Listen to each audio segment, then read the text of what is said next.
and welcome into another video, everybody. We're here looking at the Master Ball division this time, joined here by my buddy Gilbert. Gilbert, how's it going? How we doing today, guys? It's doing real good. So we're gonna hop right into this one. We've got 4 players, just like in all the other divisions. However, in this division, there are 3 that are returning players. Not only they're returning players, but they're vets of multiple seasons. We've got Zacchaeus. Well, actually, we'll just go in order. We've got Ricky, who's been in here since season 2. Right? Old school player. Love having him. So glad he's back. All the way from Italy.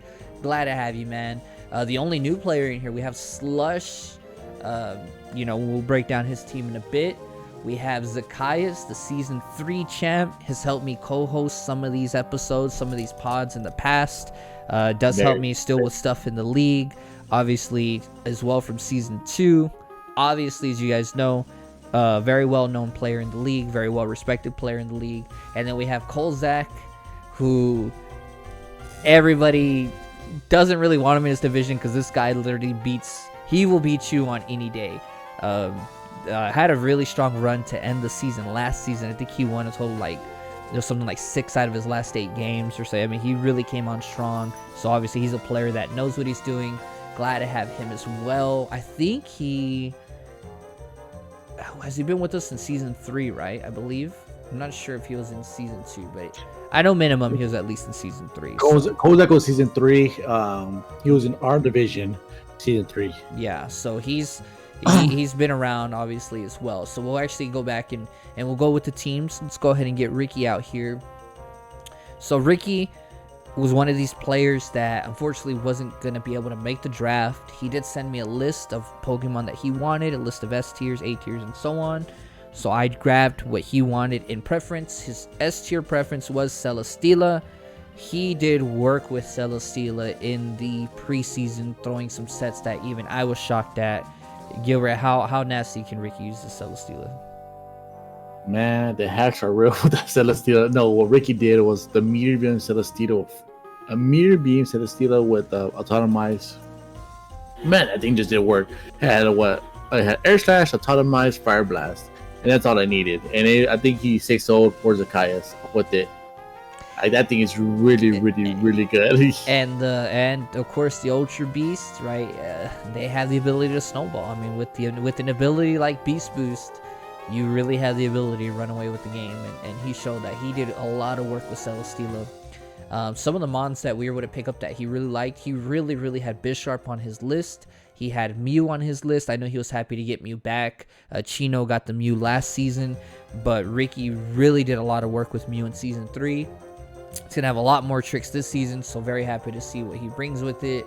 Now, he did, he wanted Pokemon like Indeedee, Eldegoss, kind of talking about that middle part of his roster.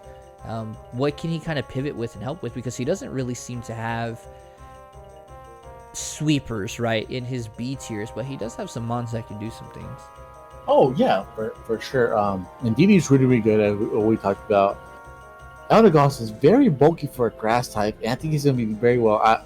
Using him in random battles, he had at least heat, sleep powder, all the good stuff to help your other mons set up, especially Mew. I think the Eldegoss and Mew are going to be going hand in hand, even with the Bisharp, talking about it. He might not have it in a B tier, but he sure does have an A tier with that Mew. The Mew is the jack of all trades. So looking at that, I think they're going to go hand in hand. I think his B tiers are more support than anything else, and there's nothing wrong with that for having B tiers to be support. And that's what I really like about his picks, because you told me that he had a list and he gave it to you, but looking at it's a really good little draft that he was able to pick up. Look at his C tiers. Slurpuff. Slurpuff gets Belly Drum and Unburden, so it's not very bulky. So a lot of times you can't get it off. So just watch out for that Slurpuff right there. That Slurpuff can do a lot of work. Yeah, it's one of those, right, that can take advantage of other players maybe having terrain, right? Maybe having you pop your own citrus berry then with Belly Drum. Maybe if you can get the speed boost on it, you have an opportunity to try and with the C tier to have that potential to eventually sweep. I think you'll take that most times. That's something, right, that can really do work. I think Togedemaru's probably one of the best C tiers around. Great typing, electric steel, but he has a zipped up and iron head. A really, really good Mon. Great typing. I think he's very well all around. And look at Jolteon. You used him last season, so you know how good Jolteon is. How good are the choice specs? Oh my goodness. Yeah, I picked it up in the postseason draft, right? That's the only shame, the only negative I have of Jolteon is that I didn't get to use it all season. That's the only negative I have. I used that thing in the postseason, and it was as simple as have it modest with choice specs, click Thunder. I did have a rain team. Click Thunder and get ready for next week's battle in the next round of the playoffs. That thing was great. I loved having it. One of my favorite Pokemon I've ever picked up in all the draft leagues. It's up there, and so good to see that he got the Jolteon. I did beat Ricky in the playoffs last year, so he got to see this thing firsthand. This thing did help beat him, so maybe that really kind of encouraged him to pick that up. So moving over to Slush's team. Oh yeah, Slush is one of our newer players, and man, I always see him in the chat, so I'm very interested in what Slush does. He seems like he's a very good player. Yeah, so he's the newcomer that's in this division, as well as one of the 10 newcomers that we'll have in the league this season. He's got the Zeraora, which we know how busted it is. He's got the Nihiligo, the Scizor, Galarian Articuno, Zygarde. This top part of the draft is almost as good as any when you combine the S and the A tiers, right? No, the Galarian Zapdos, the Galarian Articuno, apologize. That's competitive. Don't intimidate it, guys. Be smart with how you play against him, because he will sweep your team. The Scizor, don't play against Sword Dance off people, because he has a nasty move called Bullet Punch. It will sweep you. Mike knows about this since last season. Yeah, I got swept by one Scizor that just swears down. It was Kolzak. Freaking Kolzak. Yeah. So, I mean, looking at it, I really like this team. On second glance, as we're looking at it again, I really like the look of this team. I think he really drafted this team well. There are some overarching kind of type, with like the waters and a couple of Pokemon that you look and they don't seem to fully complement themselves in a vacuum when you look at it.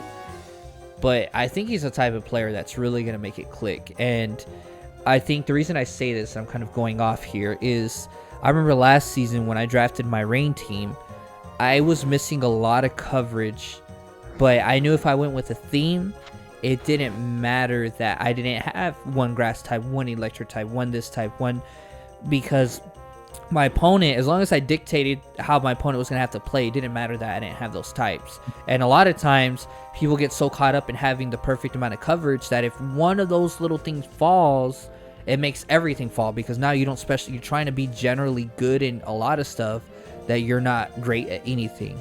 And so I don't know if that's what he's going to go for here. I don't know what kind of team, right? This is just an overall draft review, but I'm just saying there's something about this team that I really like. I don't know what it is personally, but I'm just saying that I think that there's just something about this team that I really like.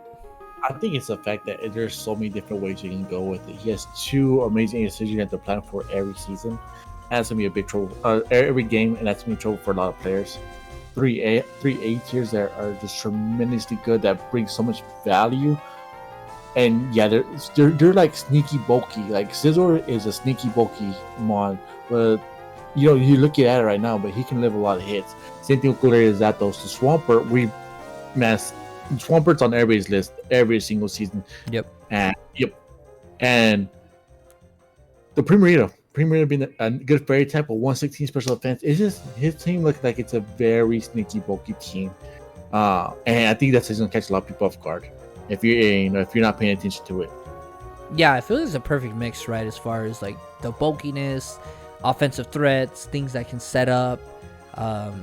I really do think, and I think it's like I said, it's hard to put my finger on exactly what it is, but I really do like it. Now moving over to the Mini Mudkips, our season 3 champion from 2 seasons ago, Sakias. I mean, what it's we talked about it. We spoke about it off air there. I'll actually even grab that clip. I'll insert it here. Also, so looking at this, my dude, who's your master ball on this one? I don't. Who's my master ball? Oh, yeah. Zacchaeus. It's Zacchaeus. I think Zacchaeus has the best overall roster. So yeah, for me it'd be Zacchaeus. Just as far as like the way I would looking at it, like, okay, Mike, if you had to just get one of these and like play with the toys, Zacchaeus would easily be the one I'd be the most happiest to use. Like that Thundurus, bro, would be a bulky boy Thundurus. Like the one that Wolfie VGCs I was talking about. That's the Thundurus. Ooh, that would. Ooh, okay, Just yeah. bulky. Thundurus is the reason Prankster got nerfed, just in case you didn't know. Oh, I know. Thundurus is the reason Prankster got nerfed and the reason Thunderwave got nerfed. Yes, Yes, yes. especially when one Pokemon has two things that get nerfed, you know how strong that version is. But yeah, in that clip, before we even started recording for this session of the video, Gilbert had asked me, and as you guys heard there, I think Zacchaeus has the best overall team as far as the way it was drafted. I mean, Gilbert, say wherever you want to start at on this one. There's so much. Zacchaeus is let me put it like this. He's a veteran at draft leagues. He's been doing it for 3 seasons now. This is his fourth season. Fourth season. Yep. I apologize. Yeah, I beat him in the finals. He beat me in the finals. So he's a really, really great player. He was stuck in a hard division last year with Cheeto. Cheeto just went through every the other division. I felt bad for it. But look at this team right now. He has the best prankster user in my opinion, and Tornadus overall singles and doubles. One of the best, probably the best train setter in Lele. Gigalith to help Excadrill out. Hydreigon just staying there on top of that. The Stalin that helps out with the sand as well. Like he has Mimikyu that he basically gets a free hit. You get a free hit with the Mimikyu. I don't even know. Like just looking at it, like it's disgusting. Especially he has Slowking as well. We were talking about the Slowbros earlier. We were thinking put him in A tier. What more can you ask for? Like this team covers every basis that you want and more. I think if he uses his team properly, man, the sky's the limit. Because there's no weakness to this team. There is literally not a single weakness to this team that I'm looking at right now. Right. And so we're looking at these, at all of them from just general overviews. We're not trying to get too deep into the weeds as far as move sets and how this and that. Because then I'm going to have Zacchaeus come on here and be like, well, this covers this because of this, or this covers it. Yeah. I'm looking at you, Zacchaeus, right? I already got you, man. That's why I encourage players to do their own draft reviews. You can go in depth as well. We are just overgeneralizing all of it. That being said, yes, there's a lot to love. From every tier, there's a lot to love on this team. When Zacchaeus missed the playoffs, he was the first champion at that point to not make the playoffs the season after he had won it, and to get knocked out. Unfortunately, I mean, he was in the playoff hunt the entire season, and he literally got knocked out at the last game, and so many things had to, he had to lose a certain amount of games, and then the players behind him had to win a certain amount. I was one of those players, and then just a lot of things had happened for him not to even make the playoffs. And he had missed it, and I remember him saying that he was going to come back this season with the vengeance, which is what I had said last season, and my doubles team just tore through everybody. And when Zacchaeus said that, and he wanted to be a little bit more oriented towards doubles, and I think that's a deceptive thing too. It's easy to look at this team and say, oh, it's going to be really good. It's going to be great. It's not going to be really good in doubles. It's going to be great in doubles. But knowing Zacchaeus the way we do, and the way he can battle this team, is also, he's going to find a way to make this team, I mean, not that you have to look hard, but he's going to make this team really good in singles as well. This is a really, really great team. Goes without saying. We'll go ahead and go to Kolzak now.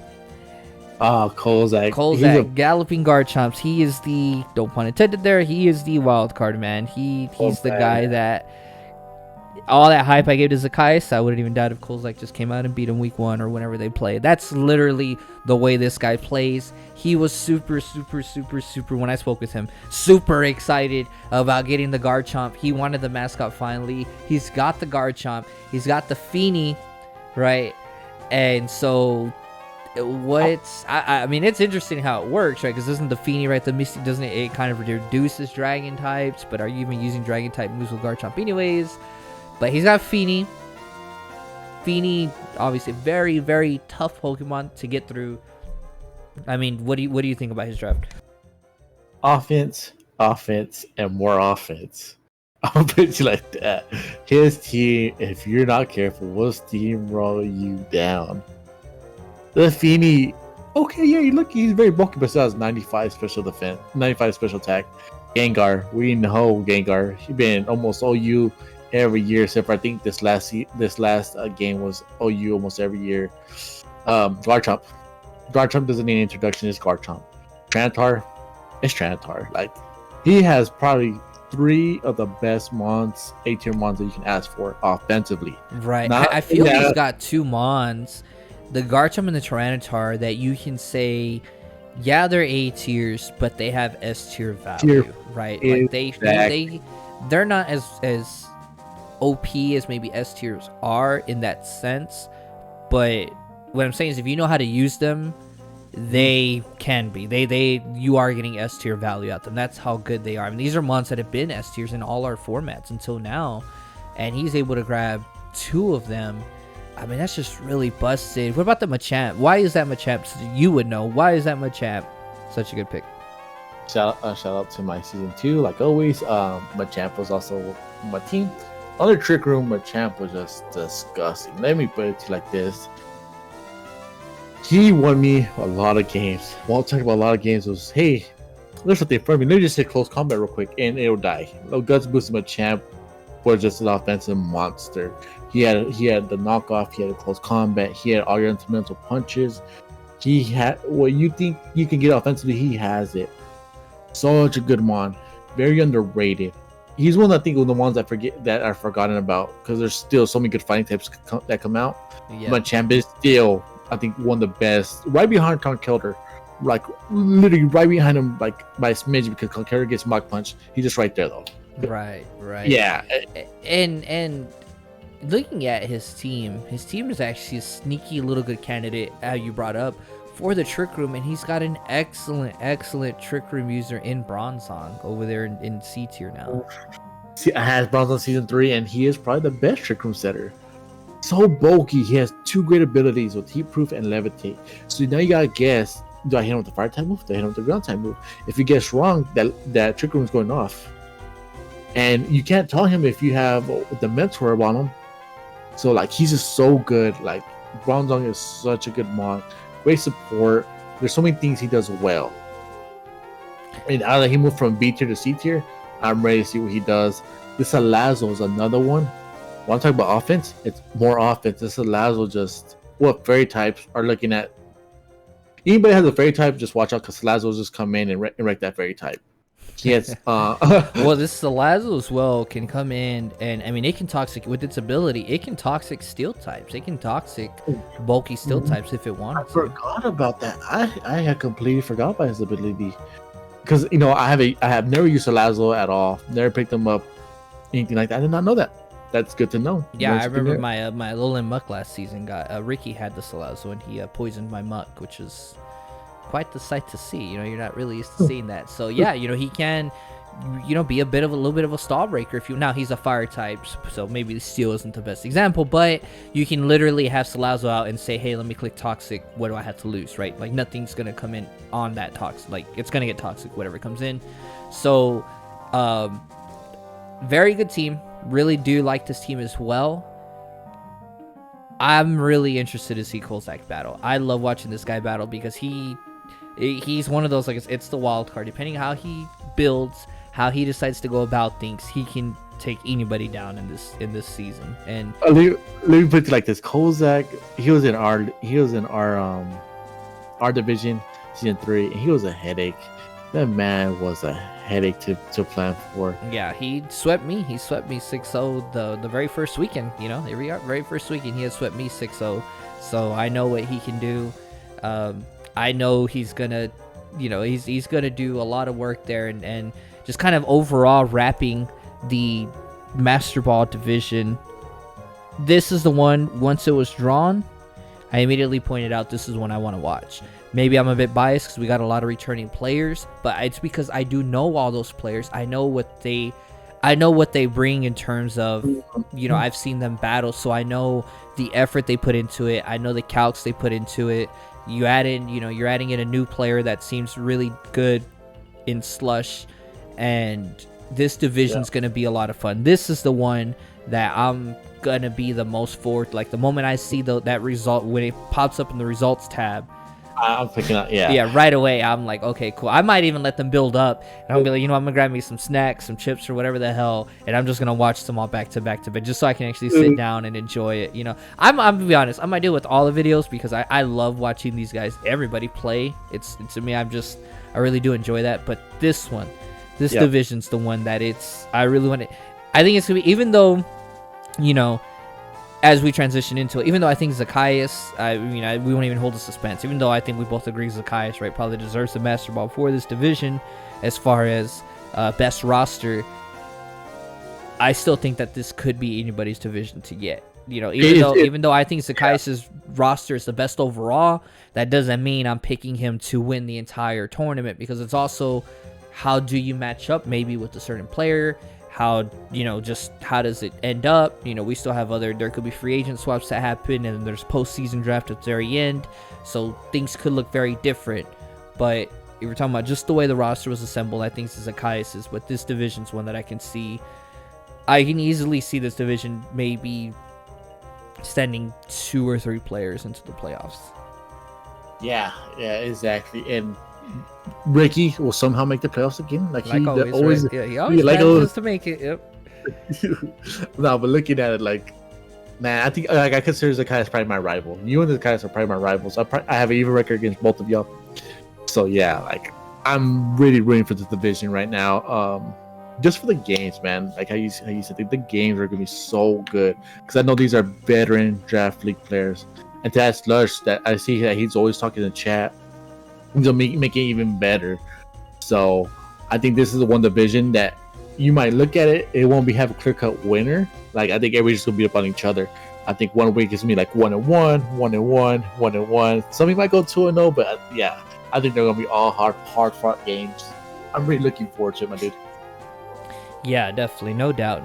And so with that, we wrap up the Master Ball division review. I hope you guys enjoyed it. I hope you guys keep an eye out on the other division kind of recaps and reviews, and go over it. What do you guys agree with? What do you guys disagree with? Like I said, they're just kind of broad reviews. Good luck to everybody in this division and in the league. Hope you guys get everything taken care of on time. Everybody enjoy.